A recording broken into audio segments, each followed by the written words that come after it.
अस्सलाम वालेकुम।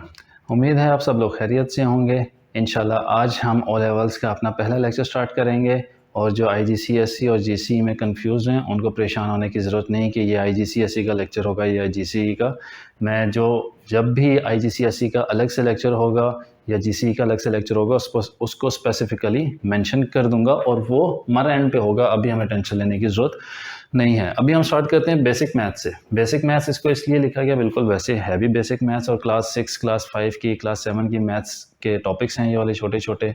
तो आपने ओ लेवल्स देना है तो आप ये पूछ सकते हैं कि सर इतने पुराने टॉपिक्स हमने पढ़ने हैं। कैम्ब्रिज आप लोगों को टेस्ट करेगा इन टॉपिक्स के ऊपर भी, तो इसलिए हमें ये वाले टॉपिक्स भी आने चाहिए। और बेसिक मैथ्स अगर जब तक हमारी अच्छी नहीं होगी तो ऑब्वियसली हम आगे अच्छा परफॉर्म नहीं कर सकेंगे। तो बेसिक मैथ्स का पहला लेक्चर नंबर्स। नंबर्स की जब भी बात आती है तो सबसे पहले नंबर्स को जब हम कैटेगराइज करते हैं तो उसमें सबसे पहली चीज़ आती है इंटीजर्स। इंटीजर्स हमारे पास होते हैं दो तरह के, एक होते हैं पॉजिटिव और एक होते हैं नेगेटिव। पॉजिटिव इंटीजर्स और नेगेटिव इंटीजर्स। पॉजिटिव इंटीजर्स आते हैं 1, 2, 3, 4 एंड सो ऑन। और नेगेटिव इंटीजर्स आते हैं -1, -2, -3, -4 एंड सो ऑन। कुछ लोग ये समझते हैं कि शायद इंटीजर्स होल नंबर्स भी होते हैं, लेकिन इंटीजर्स होल नंबर्स नहीं होते। याद रखना, कुछ इंटीजर्स होल नंबर्स हो सकते हैं, सारे इंटीजर्स होल नंबर्स नहीं होते। नेगेटिव इंटीजर्स हो गए -1, -2, -3 और -4, और पॉजिटिव इंटीजर्स हो गए 1, 2, 3 एंड 4। अब इनके सेंटर में क्या बच गया? ज़ीरो। ज़ीरो ने माइनस वालों को अलग किया हुआ है, ज़ीरो ने पॉजिटिव वालों को अलग किया हुआ है। तो ज़ीरो खुद क्या हुआ? ज़ीरो हमारे पास आ गया एक न्यूट्रल इंटीजर। तो इसको नोट कर लें that zero is a neutral integer.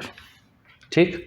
अब होल नंबर्स की बात हुई तो नेक्स्ट हेडिंग है हमारी होल नंबर्स, कि हमारे पास होल नंबर्स क्या होते हैं। होल नंबर्स ये कहें कि ऑल पॉजिटिव इंटीजर्स तो भी गलत नहीं होगा, लेकिन उसमें हमारे पास ज़ीरो नहीं होता।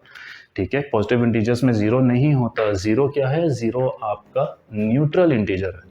तो होल नंबर्स 0, 1, 2, 3, 4 ये सारे होल नंबर्स, ये चलते जाएंगे पॉजिटिव साइड पे 100, 10, मिलियन, 1000 जिस तरह भी होंगे।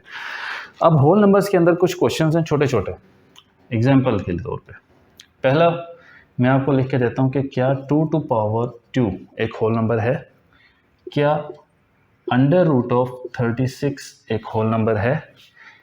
क्या आपके पास 10 डिवाइडेड बाय 2 एक होल नंबर है? सोचें थोड़ा सा, देखें होल नंबर की डेफिनेशन। कह सकते हैं और यार क्या बात करते हैं सर, √36 अंडर रूट है या 2 का स्क्वायर है या 10/2, ये तो फ्रैक्शन के फॉर्म में है, तो होल नंबर तो ना हुआ। देखें ये सारी डिफरेंट रिप्रेजेंटेशन है। नंबर को रिप्रेजेंट किया जा सकता है किसी भी फॉर्म के अंदर। आपने एंड रिजल्ट देखना है। 2 2 का स्क्वायर, इसका एंड रिजल्ट क्या है? इसका एंड रिजल्ट है 4। √36 एंड रिजल्ट क्या है? एंड रिजल्ट है 6। 10/2 एंड रिजल्ट क्या है? इसका एंड रिजल्ट है 5। तो क्या एंड रिजल्ट आपके पास लाई करता है होल नंबर की डेफिनेशन में? 6 पॉजिटिव भी है, इंटीजर भी है, यस होल नंबर। 4 भी पॉजिटिव है, 5 भी पॉजिटिव है, तो ये सारे होल नंबर्स हैं। तो होल नंबर्स हो गए, इंटीजर्स हो गए। हम ज़रा जल्दी जल्दी छोटी छोटी चीज़ें, आसान आसान सी चीज़ें, मैं ज़रा स्पीड में आगे चलूँगा ताकि जितना जल्दी हो सके हम ज़्यादा ज़्यादा चीज़ें एक लेक्चर के अंदर कवर अप कर सकें, ताकि आपको ज़्यादा वीडियोस ना देखनी पड़े, थोड़ी वीडियोस के अंदर ही आपका ज़्यादा कवर हो जाए। होल नंबर्स के बाद आ जाते हैं आपके पास rational numbers.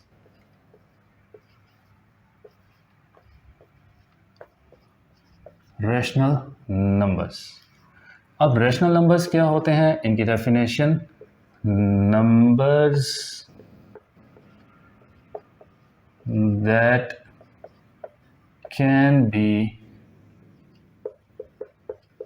written in the form a/b, B. अब ए ओवर बी वाली फॉर्म कौन सी है? फ्रैक्शन की फॉर्म है। तो numbers that can be written in the form A divide by B. Example हमारे पास एक एग्जाम्पल ले ली 1 डिवाइड बाई 2, हमने एक और एग्जाम्पल ले ली 3 डिवाइड बाई 4, हमने एक और एग्जाम्पल ले ली 6 डिवाइड बाई 7। सब एग्जाम्पल्स हैं। अब एक और सवाल यहाँ पे क्लैरिफिकेशन के लिए, क्या 0.4 एक रैशनल नंबर है? क्या आपके पास 0.8 एक रैशनल नंबर है? बल्कि इसको मैं नीचे लिख देता हूँ यहाँ पे ताकि हम इसको सॉल्व भी कर सकें। 0.8 एक रैशनल नंबर है? आप कहेंगे सर नहीं, ये डेसिमल है। लेकिन फिर वही बात आ जाती है जिस तरह होल नंबर्स में था। क्या होल नंबर्स, ये अंडर रूट ऑफ 36, इसको हम स्क्वायर रूट का भी कह सकते हैं, लेकिन उसका एंड रिजल्ट क्या आया? 6।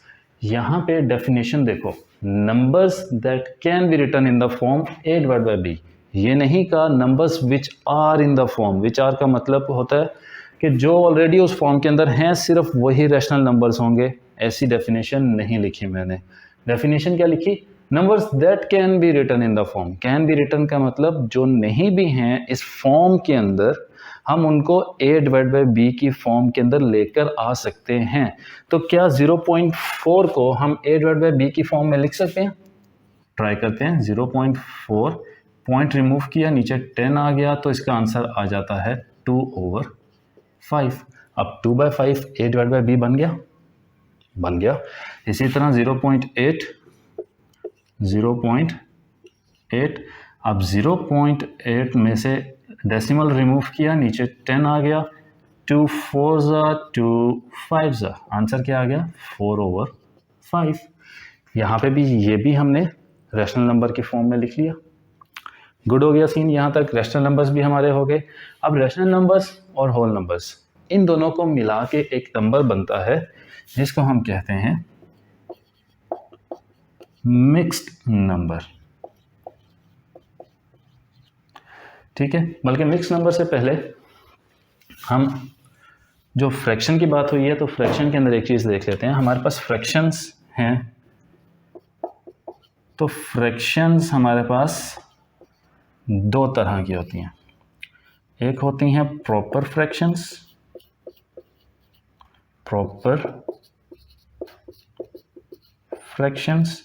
और एक होती हैं इम्प्रॉपर फ्रैक्शंस। प्रॉपर फ्रैक्शंस और इम्प्रॉपर फ्रैक्शंस। अब प्रॉपर फ्रैक्शंस कौन सी होती हैं? प्रॉपर फ्रैक्शंस वो होती हैं जहां पे numerator is less than the denominator.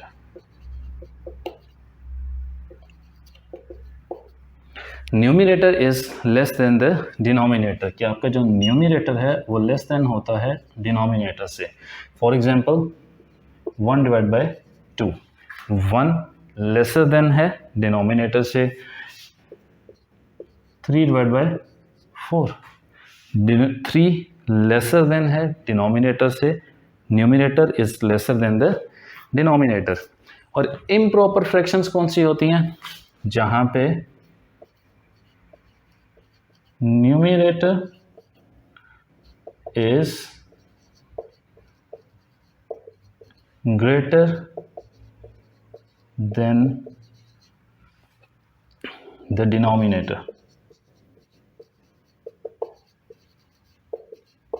where numerator is greater than the denominator। यहाँ पे न्यूमिनेटर ग्रेटर होता है डिनोमिनेटर से। तो फॉर एग्जांपल 3 डिवाइड बाई 2, या एक और एग्जांपल अगर हम करें तो 5 डिवाइड बाई 4, दोनों में देख लें कि आपका जो न्यूमरेटर है वो ग्रेटर है किससे? डिनोमिनेटर से। तो प्रॉपर फ्रैक्शन और इम्प्रॉपर फ्रैक्शन भी हमारी हो गई, कवर होगी। जैसा मैंने बताया ये इजी चीज़ें हैं, तो मेरी कोशिश यही है कि हम ज़्यादा जल्दी इनको कवर अप करें। फ्रैक्शंस हो गई। जब प्रॉपर और इम्प्रॉपर फ्रैक्शंस की बात आती है तो फिर हमारे पास एक चीज़ आती है जिसको हम कहते हैं मिक्स्ड नंबर्स। अब ये मिक्स्ड नंबर्स कौन से हैं? मिक्स्ड नंबर्स वो होते हैं जो कॉम्बिनेशन होते हैं होल नंबर्स और एक प्रॉपर फ्रैक्शन का। होल नंबर और एक प्रॉपर फ्रैक्शन का जो कॉम्बिनेशन होता है, मिला के लिखा जाता है, तो उसको हम कहते हैं मिक्स्ड नंबर। फॉर एग्जांपल हमारे पास एक नंबर है, आपने देखे होंगे 2 होल 3/4। मैं ज़रा बड़ा करके लिख देता हूँ ताकि वीडियो में क्लियरली नज़र आ जाए आप सब लोगों को। 2 होल 3/4। अब 3/4 क्या है आपके पास? 3/4 आपके पास है एक प्रॉपर फ्रैक्शन और 2 बड़ा सा साइड पे लिखा हुआ है, तो 2 आपके पास आ गया होल नंबर। अब ये जो मिक्स्ड नंबर है इसको हम चेंज करके लिख सकते हैं इम्प्रॉपर फ्रैक्शन में। किस तरह लिख सकते हैं? इम्प्रॉपर फ्रैक्शन में लिख सकते हैं। वो कैसे? 4 को मल्टीप्लाई करें, हमेशा डिनोमिनेटर को मल्टीप्लाई करें किसके साथ? होल नंबर के साथ। 4 मल्टीप्लाई बाई 2 8 आ गया। 8 में फिर प्लस कर दें आप जो न्यूमिनेटर है, दैट इज 3। तो 4 मल्टीप्लाई बाई 2 आंसर आ गया हमारे पास 8। 8 प्लस 3 इज 11। तो इसका आंसर आ जाएगा 11/4। मैंने क्या कहा कि ये हमारे पास इम्प्रॉपर फ्रैक्शन निकल आती है इससे। तो आप देखें इम्प्रॉपर फ्रैक्शन की डेफिनेशन है the numerator is greater than the denominator. तो यहाँ पे न्यूमिनेटर ग्रेटर है डिनोमिनेटर से। और इसी के उलट भी जाया जा सकता है कि अगर आपके पास इम्प्रॉपर फ्रैक्शन हो तो आप उसको मिक्स्ड नंबर की फॉर्म में लिख सकते हैं। यही वाली एग्जांपल लेते हैं दोबारा। हमारे पास है 11/4। 4 1 ज़ा 4, 4 2 ज़ा 8। अभी भी 8 जो है वो 11 से छोटा है, तो हम ट्राई करते हैं नेक्स्ट मल्टीपल। 4 3 ज़ा 12। 12 तो 11 से बड़ा हो गया, तो हम 11 से आगे नहीं जा सकते, न्यूमिनेटर से आगे नहीं जा सकते। तो 12 से पिछला नंबर कौन सा था? मल्टीपल कौन सा था? 2। तो 4 को 2 से मल्टीप्लाई किया, हमारे पास आंसर आ गया 8। 4 को जब हमने 2 से मल्टीप्लाई किया तो हमारे पास आंसर आ गया 8। अब वो जो 8 आया उसको न्यूमिनेटर में से माइनस कर दें। 8 को माइनस किया 11 में से, तो आंसर क्या आया? 3। और डिनोमिनेटर एज इट इज़ वही चीज़ बन जाएगी जो हमारे पास ऊपर वाली एग्जाम्पल में थी। एक और एग्जाम्पल करते हैं जिसके अंदर पहले हम अब जो इम्प्रॉपर फ्रैक्शन को हम चेंज करेंगे पहले मिक्स्ड नंबर के अंदर। 15/6। जब 15/7 कर लेते, 15/7। अब ये एक इम्प्रॉपर फ्रैक्शन है। इम्प्रॉपर फ्रैक्शन का मतलब जहाँ पे न्यूमिनेटर जो है वो बड़ा है डिनोमिनेटर से। तो इम्प्रॉपर फ्रैक्शन को मिक्स्ड नंबर में लिखने का तरीका कार क्या होगा? डिनोमिनेटर को मल्टीप्लाई करना शुरू करते हैं। 7 1 ज़ा 7, ओके। 7 2 ज़ा 14। 14 अभी भी 15 से छोटा है। 7 मल्टीप्लाई बाई 3 इज़ 21। 21 15 से बड़ा हो गया। अब हम 15 से आगे जा नहीं सकते, हमने 15 से पहले ही ब्रेक लगानी है। तो 15 के करीब तरीन जो मल्टीपल आया वो था 14। अब 7 2 ज़ा 14, तो 2 आपके पास होल नंबर आ गया। 14 हमारा आंसर था। 15 में से 14 माइनस किए 1, तो 1/7। क्लियर हो गई बात? अब यहीं पे हम नीचे एक चीज़ और नेक्स्ट लिख देते हैं, डेसिमल्स। तो डेसिमल्स वाली आपके पास सिंपल वही 0.2 भी डेसिमल है, 1.6 भी डेसिमल है, 106.72 ये भी डेसिमल है। मतलब ये कि वो तमाम तर वैल्यूज़ जिसके अंदर डेसिमल आ जाए, बेशक उससे पहले ज़ीरो है या उसके बाद एक कोई छोटी सी वैल्यू है, पहले हंड्रेड्स में वैल्यू है, तो वो सब के सब आपके डेसिमल्स कहलाते हैं। नेक्स्ट आ जाता है हमारे पास इर्रेशनल नंबर्स।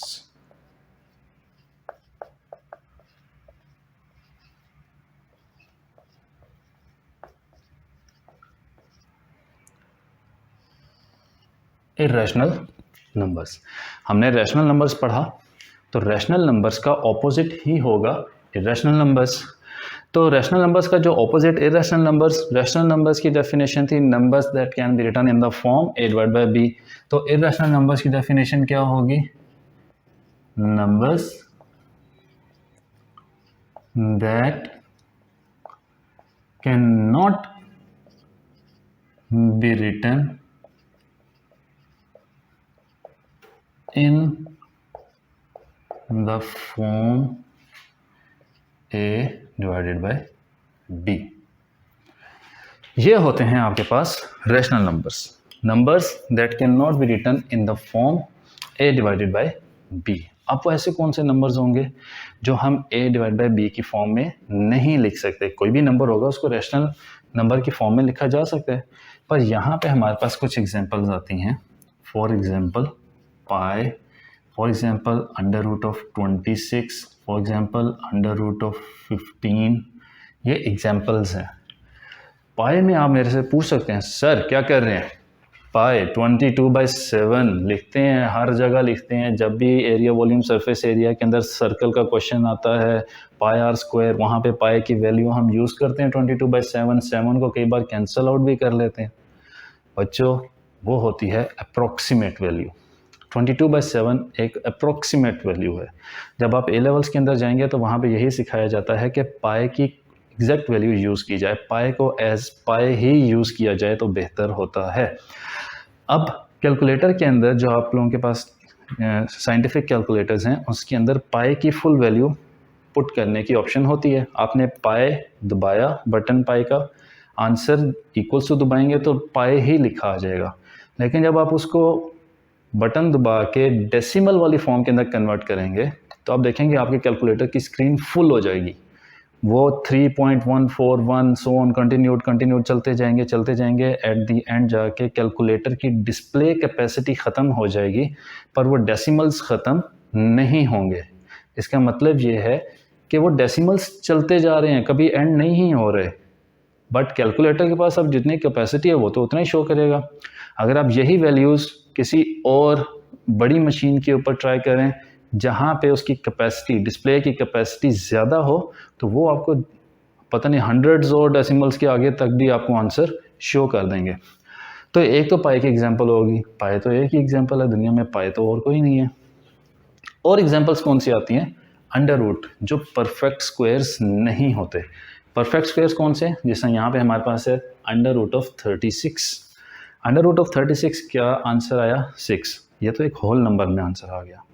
अब जो परफेक्ट स्क्वायर नहीं होगा, for example under root of 37 या अंडर रूट ऑफ 35, ये परफेक्ट स्क्वायर तो नहीं बन रहा।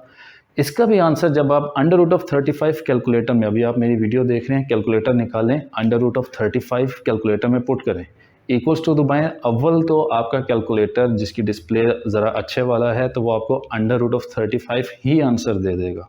लेकिन जो कैलकुलेटर अंडर रूट ऑफ 35 ना दें या अंडर रूट ऑफ 35 दे भी दें आंसर, आप उनको डेसिमल की फॉर्म में जब चेंज करेंगे तो वो आपको कभी भी रैशनल नंबर की फॉर्म में आंसर नहीं बताएगा। वो हमेशा डेसिमल में आंसर बताएगा और वही डेसिमल्स चलते जाएंगे। आपको 2 या 3 डेसिमल प्लेसेस के ऊपर अपने आंसर को राउंड ऑफ करना पड़ जाएगा।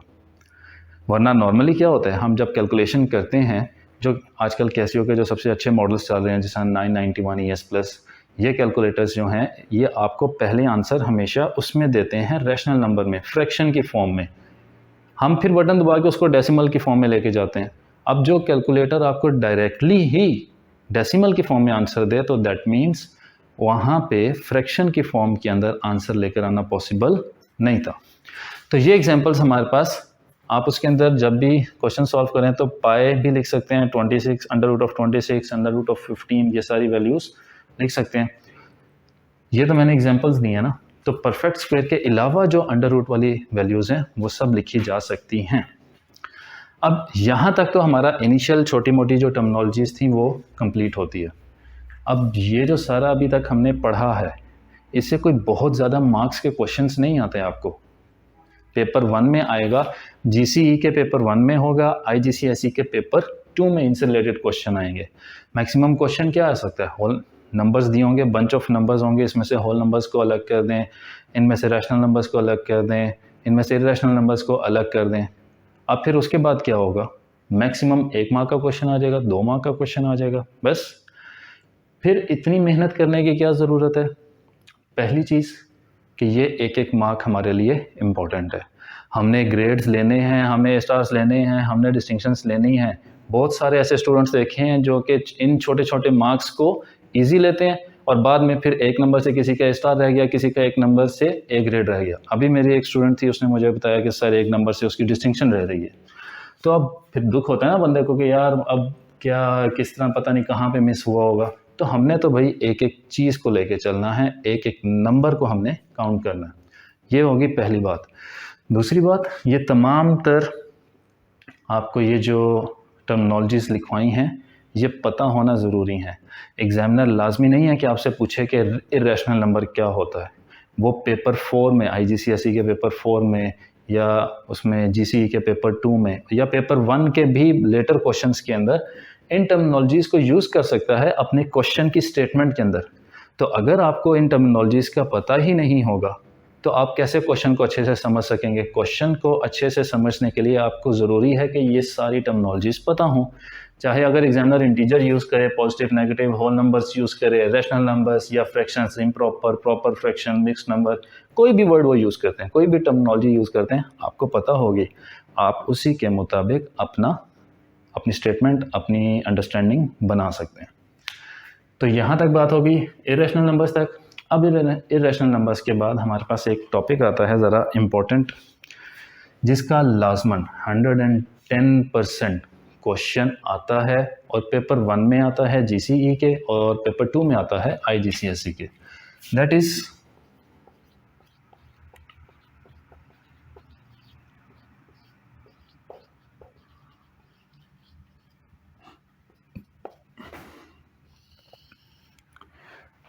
Recurring decimals. अब ये रिकरिंग डेसिमल्स क्या होते हैं? एक तो डेसिमल्स ये हैं, हमने लिखे हैं 0.2, 1.6, 1.06, 0.72।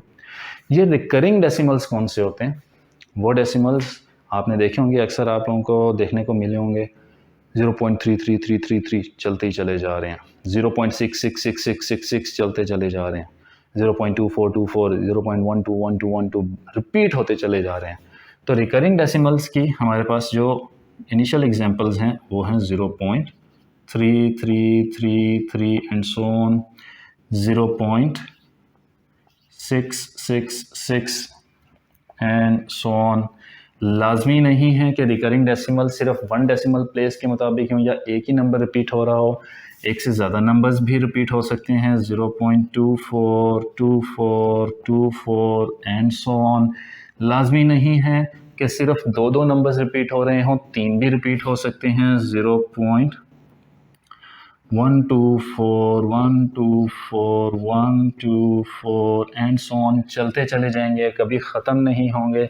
अब ये भी लाजमी नहीं है कि डेसिमल के फ़ौरन बाद से ही रिकरिंग स्टार्ट हो जाए। यहाँ पे डेसिमल के फ़ौरन बाद रिकरिंग स्टार्ट हुई ना 0.3333, डेसिमल के फ़ौरन बाद रिकरिंग स्टार्ट हुई 0.666, डेसिमल के फ़ौरन बाद रिकरिंग स्टार्ट हुई 0.242424, डेसिमल के फ़ौरन बाद रिकरिंग स्टार्ट हुई 0.124 124 124। यहाँ पे ऐसे भी हो सकता है 0.5 1 2 1 2 1 2। अब यहाँ पे क्या आया, थोड़ी सी एग्जांपल चेंज हो गई कि आपके पास पॉइंट के फ़ौरन बाद जो नंबर है वो चेंज हो गया और वहाँ से आगे फिर रिकरिंग स्टार्ट हुई। तो ये तो है रिकरिंग डेसिमल्स। अब इनसे रिलेटेड क्वेश्चन कैसा आएगा, और हूबहू ऐसा ही क्वेश्चन आएगा। वो एग्जांपल हम लिखते हैं, क्वेश्चन की मैं स्टेटमेंट लिख देता हूँ, वो उसी को यूज़ करेंगे। राइट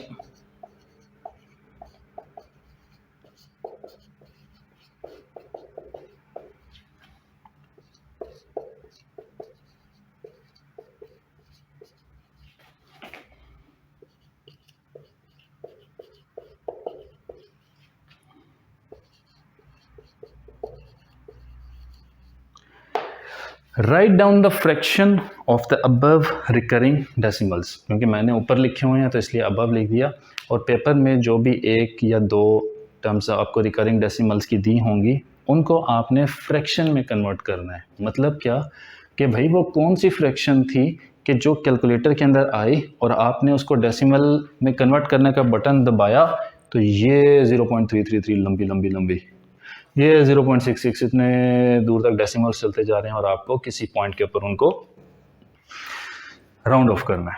तो सबसे पहले हम एग्जांपल, ये सारी एग्जांपल्स को हम सॉल्व करेंगे यहाँ पे 0.3, 0.6, क्योंकि इन सब के अंदर डिफरेंट एक सिनेरियो आ रहा है, हम सारे सिनेरियोस को कवर अप कर लेंगे इंशाल्लाह। तो पहले सबसे पहली एग्जांपल लेते हैं 0.333 की। अब 0.3333 सोन चलते चले जा रहे हैं, रिकरिंग स्टार्ट हो रही है डेसिमल के फ़ौरन बाद, और रिकरिंग हो रही है 1 डेसिमल प्लेस पे, कि एक ही डिजिट है वो रिपीट होता जा रहा है, एक से ज़्यादा डिजिट्स रिपीट नहीं हो रहे। तो हम जहाँ पे पहली रिकरिंग कंप्लीट हो रही है वहाँ तक का पार्ट उठा लेते हैं, लाइक 0.3। अब उसके बाद तो वही नंबर है ना, चेंज तो नहीं हो रहा, तो हमने 0.3 उठा लिया यहाँ से। अब 0.3 को उठा लिया, नॉर्मली क्या होना था, यहाँ से डेसिमल को रिमूव किया तो आपके पास डिनोमिनेटर में आ जाना चाहिए था 10। डिनोमिनेटर में क्या आ जाना चाहिए था 10, क्योंकि डेसिमल के बाद एक ही डिजिट है। अब क्या होगा, ये एक स्पेशल केस है, रिकरिंग डेसिमल्स हैं, आपने 10 में से माइनस कर देना है 1, हमेशा 1 माइनस करना है, कभी 2 या 3 माइनस ना कर देना, हमेशा 1 ही माइनस करना है। तो 0.3 बन गया आपके पास 3 डिवाइडेड बाय 10 माइनस 1, आपके पास आंसर आ गया 9। तो 3 1 ज़ा 3, 3 ज़ा 1/3, आपके पास वो फ्रैक्शन बन गई कि जिसका आंसर 0.333 चलता चला जा रहा है। अपने कैलकुलेटर में डालें, चेक करें आंसर, हो सकता है मेरे से गलती भी हो जाए, कैलकुलेशन में मिस्टेक हो सकती है, इंसान हूँ मैं भी। पहली एग्जांपल। नेक्स्ट एक और इसी तरह की एग्जांपल करते हैं जो सिंगल उसमें है। कोई लोग अगर नोट कर रहे हैं बोर्ड में से देख के नोट कर लें। नेक्स्ट है 0.666, 0.666 एंड सो ऑन। रिकरिंग हो रही है डेसिमल के फ़ौरन बाद, एक ही डिजिट रिपीट हो रहा है, तो सेम इसी तरह करेंगे जैसे हमने यहाँ पे किया। पहली रिकरिंग इस पॉइंट के ऊपर कंप्लीट हुई, तो ये हमारे पास आ गया 0.6। अब 0.6 में नॉर्मली अगर हम डेसिमल यहाँ से रिमूव करते हैं तो डेसिमल के बाद एक डिजिट है तो नीचे 10 आ जाना चाहिए, 10 आ जाना चाहिए। अब क्या करना है, नेक्स्ट स्टेप, हमने 10 में से 1 माइनस करना है। मैंने क्या कहा, कोई 2, 3, 4 माइनस नहीं करना, हमेशा 1 माइनस करना है। एक एक्सेप्शन होगी, वो मैं आपको बता दूंगा, जहां हम 1 माइनस नहीं करते। यहाँ पे माइनस किया 1, हमारे पास आंसर आ गया 6 divided by 9। 10 minus 1 9।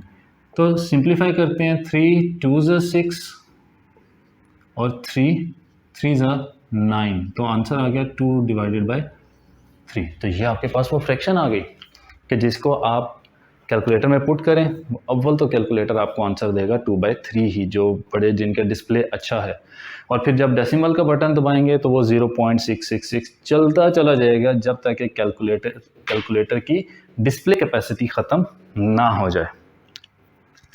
Okay, next हम करते हैं 2 डेसिमल प्लेस पे जो रिकरिंग हो रही है, 0.242424 एंड सो ऑन।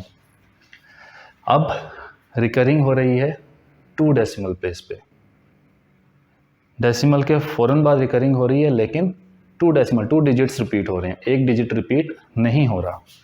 तो जहाँ पे पहली आपकी रिकरिंग हो रही कंप्लीट हुई 0.24, पहले 2 डिजिट्स कंप्लीट हुए, इनको अलग कर लिया 0.24। डेसिमल रिमूव करेंगे, डिवाइड नॉर्मली करना चाहिए हमें 100 से। क्यों? क्योंकि डेसिमल की राइट साइड के ऊपर कितने डिजिट्स हैं, 2 डिजिट्स हैं, तो 2 डिजिट्स हैं नीचे 100, एक डिजिट था नीचे 10 आया, 3 डिजिट्स हो जाएंगे, नीचे 1000 आ जाएगा। 100 माइनस क्या करना है, ऑलरेडी बता चुका हूँ, हमेशा 1 ही माइनस करना है। तो 1 माइनस किया, यहाँ पे आंसर आ गया आपके पास 24/99। 100 में से 1 माइनस किया 99। अब कोई एक ऐसा नंबर जो हम 24 को भी उससे डिवाइड कर सकें और 99 को भी डिवाइड कर सकें, तो ये कौन सा हो सकता है? आज ही मेरी वैसे वो क्लास के अंदर एक स्टूडेंट के साथ बात हुई, तो उसने कहा सर कोई एक नंबर ऐसा कि न्यूमरेटर में 24 एक इवन नंबर, डिनोमिनेटर में 99 एक ऑड नंबर, तो किसी एक नंबर से तो डिवाइड नहीं होंगे ना, इवन नंबर तो इवन से डिवाइड होता है। तो ऐसी बात नहीं होती, ये कभी एक अपने जहन में इस तरह की परसेप्शन ना बनाइएगा।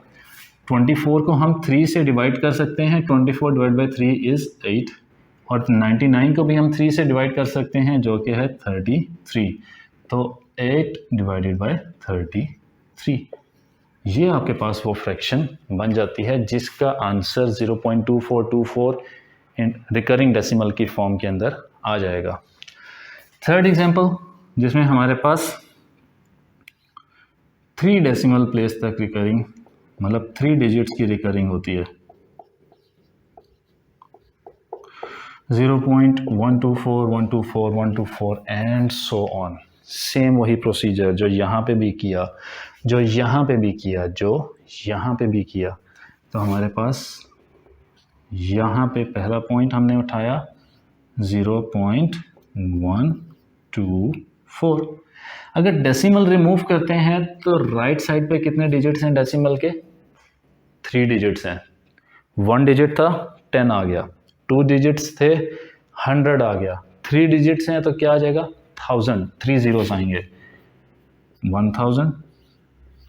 1000 में से माइनस क्या करेंगे, सब जगह पे 1 ही तो माइनस करते आ रहे हैं, हमने और कुछ माइनस करना ही नहीं, तो 1 माइनस किया, आंसर आ जाता है 124 डिवाइडेड बाय 999। अब 124 को 2 से तो डिवाइड कर सकते हैं पर 999 को नहीं कर सकते, 999 को 3 से डिवाइड कर सकते हैं पर 124 को हम नहीं कर पाते डिवाइड, तो हम अपने आंसर को यहीं पे रख देंगे। ये आपके पास आंसर आ जाएगा, वो फ्रैक्शन आ गई कि जिसका आंसर 0.124 124 124। लास्ट, ये बड़े ध्यान से देखिएगा, इसमें 0.51212 0.51212 एंड सो ऑन। पहला स्टेप वही है कि हमने जिस पॉइंट पे रिकरिंग हो रही है उसको अलग कर लेना है। अब 5 जो है ये एक्सेप्शन है, 5 तो रिकरिंग का पार्ट नहीं है, लेकिन 5 से आगे जहाँ तक रिकरिंग हो रही है तो वहाँ तक का हिस्सा हम उठा लेते हैं, 0.512।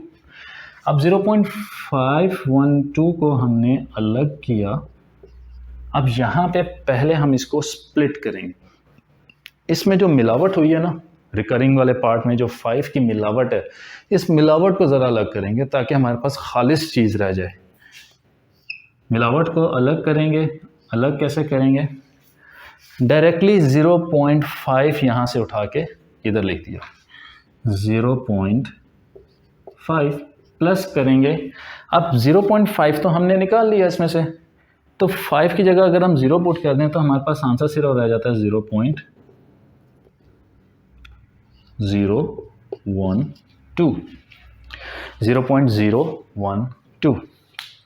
ये ऐसे ही है जैसे मेरे पास एक नंबर था 3, मैंने उसको ब्रेक करके 2 अलग कर लिया, 1 अलग कर लिया, दोनों को ऐड करेंगे तो 3 बन जाएगा। नंबर होता 5, 3 अलग कर लिया, 2 अलग कर लिया, दोनों को ऐड किया, 5 बन गए। तो यहाँ से 0.5 अलग किया और 0.012 अलग किया। अगर आप लोगों को इस चीज़ में मुश्किल होती है समझने में तो आसान सा तरीका मैं बता देता हूँ। डायरेक्टली देखें, 0.5 को अलग कर लिया, लिख दिया, पूरी वैल्यू एज इट इज़ लिखेंगे, बस जहाँ पे 5 था ना वहाँ 0 पुट कर दें। अगर मैं इवन यहाँ पे 0.51 भी अलग कर लेता तो 51 अलग हो गया, 0.002, 51 दोनों की जगह पे 0 आ जाता। इसका डेसिमल रिमूव किया तो ये आ गया आपके पास 10। क्योंकि डेसिमल की राइट साइड के ऊपर एक ही डिजिट है। अब यहाँ पे हम 1 माइनस नहीं करेंगे क्योंकि ये रिकरिंग का पार्ट नहीं था, ये तो मिलावट हुई थी ना बीच में। रिकरिंग का पार्ट तो ये वाला हिस्सा है। तो यहाँ पे जब डेसिमल रिमूव करेंगे तो डेसिमल के राइट साइड के ऊपर कितने डिजिट्स हैं? डेसिमल के राइट साइड पे हमारे पास यहाँ पे हैं 3 डिजिट्स, तो 1000। और ये जो वाला हिस्सा है ये पार्ट है किसका? रिकरिंग का। तो रिकरिंग के पार्ट में यहाँ पे हम माइनस करेंगे क्या? 1। ये एक्सेप्शन है क्योंकि देखो रिकरिंग के अंदर यहाँ पे हो गई थी मिलावट, मिलावट हुई तो नुकसान हो गया। डेसिमल के बाद 0 आ रहा है, जब डेसिमल के बाद 0 एक 0 आया तो 1 माइनस करने की बजाय हम 10 माइनस करेंगे। 1 माइनस करने की बजाय 10 माइनस करेंगे। यहाँ पे देखो डेसिमल के बाद 0 नहीं था, नंबर था, हमने 1 माइनस किया। डेसिमल के बाद 0 नहीं था, नंबर था, 1 माइनस किया। डेसिमल के बाद नंबर थे, बेशक 2 नंबर थे लेकिन फिर भी 1 माइनस किया। यहाँ भी डेसिमल के बाद नंबर्स थे, बेशक 3 थे, फिर भी 1 माइनस किया। पर यहाँ डेसिमल के बाद एक 0 आ गया, एक 0 आया इसलिए हमने 1 के साथ एक 0 लगाया। अगर डेसिमल के बाद 2 ज़ीरोज़ आ जाते तो हम 1 के साथ 2 ज़ीरोज़ लगा देते। तो 5/10 प्लस डेसिमल तो हम रिमूव कर चुके हैं विच इज़ नाउ 12/990। ये अब हम सॉल्व कर लेंगे। ये सॉल्व किया तो इसके बाद जो भी आपके पास आंसर आएगा, इसको अगर हम सॉल्व करते हैं तो इसका आंसर हमारे पास बन जाता है 507/990। ठीक है, ये अभी मैंने मेंटली सॉल्व किया, मेरे से गलती भी हो सकती है इसमें, फर्दर कैलकुलेशन इसको करना अभी मेरे माइंड में यार इतना ज़्यादा चल नहीं रहा, इतनी अच्छी मेरी कैलकुलेशन मेंटल है नहीं। ठीक, तो ये वाला पॉइंट जो था ज़रूरी था, ये चीज़ दोबारा देख लें, एक दफ़ा फिर से सुन लें। 0.5 वाला पार्ट अलग कर लिया पहले। क्यों अलग किया भाई? क्योंकि वो रिकरिंग का पार्ट नहीं था, रिकरिंग का हिस्सा नहीं था, वो मिलावट हुई थी। और जो रिकरिंग वाला पार्ट था वो हमने अलग कर लिया। अब जो रिकरिंग वाला पार्ट हमने अलग किया, यहाँ पे तो नॉर्मल डेसिमल रिमूव किया, 10 आ गया। यहाँ जब डेसिमल रिमूव किया एक तो 1000 नीचे आना ही आना है क्योंकि वो तो लॉ है, उसको हम चेंज नहीं कर सकते कि डेसिमल की राइट साइड के ऊपर जितने भी डिजिट्स होंगे उनके मुताबिक जितने डेसिमल प्लेस तक बात जा रही है उतने ज़ीरोस नीचे आएंगे। तो यहाँ पे 0, 1, 2, 3 डेसिमल प्लेस तक बात जा रही थी तो 1000 नीचे आ गया, माइनस बाकी सब जगह पे हमने 1 किया। यहाँ पे माइनस करेंगे 10, क्यों? डेसिमल के बाद एक 0 आ गया था। अगर डेसिमल के बाद 2 ज़ीरोज़ आ जाते तो हम -100 कर देते। तो बाकी फिर उसको हमने फ्रैक्शंस को 5/10 प्लस 12/990 इस फ्रैक्शन को हमने सॉल्व किया तो हमारे पास आंसर आ गया 507/990। ठीक हो गया। तो अल्हम्दुलिल्लाह आज का हमारा पहला लेक्चर जो है वो कंप्लीट होता है। थोड़ा सा भर गया बोर्ड काफ़ी। कोशिश मेरी यही हुआ करेगी कि मैं एक ही लेक्चर के अंदर जितनी ज़्यादा चीज़ें और ज़रा जहाँ पे ज़रा मुश्किल चीज़ें आएंगी वहाँ पे ज़रा मैं अपनी पेस बोलने की भी समझाने की भी ज़रा स्लो कर दूँगा। ये बड़ी इजी चीज़ें थी, आपने पहले से पढ़ी भी हुई हैं, तो ये वाली आप लोग अपने छोटे बहन भाइयों को भी बस दिखा सकते हैं, कह सकते हैं कि वो भी वीडियोस देख सकते हैं ताकि वो अपने क्लास 6-7 की जो तैयारी है वो भी कर सकते हैं इसमें से देख के। तो टॉपिक वाइज सारे टॉपिक्स भी हम जिसमें जो मैं कवर पेज होगा उस पर सारे टॉपिक्स मेंशन हुआ करेंगे इंशाल्लाह। तो ये हमारा आज का लेक्चर हो गया कंप्लीट, बेसिक मैथ्स का, बेसिक मैथमेटिक्स का लेक्चर नंबर 1। अब इसकी जो हमने हेडिंग दी थी ना नंबर्स, ये नंबर्स का सेक्शन छोटा सेक्शन नहीं है, इसके अंदर काफ़ी सारी चीज़ें आती हैं। तो आप लोग जो टॉपिकल्स करते हैं, रेड स्पॉट के टॉपिकल्स करते हैं या टॉपिकल्स को अलग से जिन्होंने कंपाइल करके प्रिंट आउट करते हैं, उसमें भी देखेंगे तो हमेशा टॉप ऑफ द लिस्ट पहला चैप्टर या पहला सेक्शन जो आता है वो हमेशा नंबर्स का आता है। तो ये एक बोर्ड, ये आज के लेक्चर के बाद आपने नंबर्स के टॉपिकल्स करना स्टार्ट नहीं कर देने। अभी बहुत सारी चीज़ें इसमें रहती हैं, आप करना स्टार्ट करेंगे तो आपसे सॉल्व नहीं होंगे, कुछ हो भी जाएंगे, कुछ नहीं होंगे तो परेशानी होगी। तो जब तक नंबर्स का सेक्शन कंप्लीट नहीं होता तब तक आपने टॉपिकल्स नहीं करने। मैं अब सेक्शन कंप्लीट कर लूँगा तो फिर आप लोगों को बता दूँगा अपने वीडियो के थ्रू कि भाई अब हमारे नंबर्स का सेक्शन कंप्लीट हो चुका है, अब आप लोग अपने टॉपिकल्स कर सकते हैं। तो अभी फिल वक्त के लिए अगर आप लोग चाहें तो कुछ इंटरनेट के ऊपर क्वेश्चंस निकाल के प्रैक्टिस कर सकते हैं। वैसे तो यहाँ पर भी ये वाली जितने भी हमारे पास ये जो प्रैक्टिस के मैंने 7 क्वेश्चंस एग्जांपल्स करवाई हैं, बहुत इजी थी, इसलिए कम करवाई। जहाँ पे थोड़ा सा मुश्किल हो जाया करेगा वहाँ पे इससे ज़्यादा मैं प्रैक्टिस क्वेश्चंस करवा दिया करूँगा। सेकंड चीज़ आ जाती है क्यूरीज की। कोई आज के लेक्चर में कोई चीज़ आप लोगों को ना समझ आई हो, आप लोग कमेंट सेक्शन के अंदर उसको मेंशन कर दें। अगर तो कोई छोटी मोटी चीज़ें, 1 या 2 चीज़ें होंगी, 2 लोग, उम्मीद तो मुझे यही है और मेरी पहली कोशिश भी यही है कि लेक्चर के अंदर ही सारी चीज़ें समझ आ जाएँ, कोई ऐसी चीज़ ना हो जो किसी को भी समझ ना आए। तो अगर फिर भी कोई चीज़ किसी को समझ नहीं आती तो वो क्या करें, वो कमेंट सेक्शन के अंदर अपनी क्यूरी डाल दें। अगर 1 या 2 क्यूरीज़ या इवन 3 क्यूरीज़ भी होंगी तो नेक्स्ट लेक्चर से पहले मैं उनको एड्रेस करके फिर अपना लेक्चर स्टार्ट कर लिया करूँगा। अगर ज़्यादा क्यूरीज़ होंगी तो फिर मैं उनके लिए एक अलग से वीडियो बना के अपलोड कर दूँगा इंशाल्लाह। ठीक हो गया? तो नेक्स्ट लेक्चर तक के लिए मुझे इजाज़त दें, अपना ख्याल रखें। Thank you so much. अल्लाह हाफ़िज़।